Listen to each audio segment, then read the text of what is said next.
Hello guys, welcome back to my YouTube channel. ഞാനൊന്ന് ഉറങ്ങുമായിരുന്നു. അതിൻ്റെ ഇടയിലാണ് അമ്മ വിളിച്ച് പറയണത് മീഷോന്ന് നമ്മൾ ഓർഡർ ചെയ്തിട്ടുണ്ടായിരുന്ന സാധനം വരുന്നത്. അത് പൈസ കൊടുത്ത് വാങ്ങിക്കുമെന്ന് എന്നോട് പറഞ്ഞു. അപ്പോൾ സാധനം നമ്മുടെ കയ്യിൽ കിട്ടി. ഇതാണ് നമ്മൾ സാധനം. നമ്മൾ തുറക്കാൻ പോവാണ്. പിന്നെ ഞാനത് കീറാന്ന് ഗൈസ്. പക്ഷേ ആ കവർ ഒരു പൊടിക്ക് വിട്ട് തരുന്നില്ല.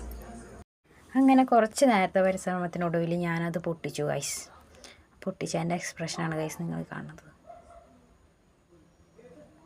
നമ്മളൊരു ധാവണിയാണ് ഗൈസ് ഓർഡർ ചെയ്തിട്ടുണ്ടായിരുന്നത്. ഒരു മാമ്പഴ മഞ്ഞ കളറും കറുപ്പും കൂടിയിട്ടുള്ളൊരു കോമ്പിനേഷനാണ് ധാവണി.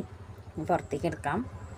പണ്ട് മുതലേ എനിക്കുള്ളൊരു സ്വഭാവമാണ് പുതിയ ഡ്രസ്സൊക്കെ കിട്ടിയ മണത്തോക്കണത്. അതുപോലെ ഞാനിതൊന്ന് മണത്തോക്കി. പക്ഷേ ഒരു വൃത്തികെട്ട മണമായിരുന്നു ഗൈസ്. അപ്പോൾ നമുക്ക് ടോപ്പിൻ്റെ പീസ് കിട്ടിയിട്ടുണ്ട്. ഇതാണ് ടോപ്പ്. ഇതിൽ ഷാളും ഉണ്ടല്ലോ. ഇതാണ് ടോപ്പിൻ്റെ പീസ്. ഈ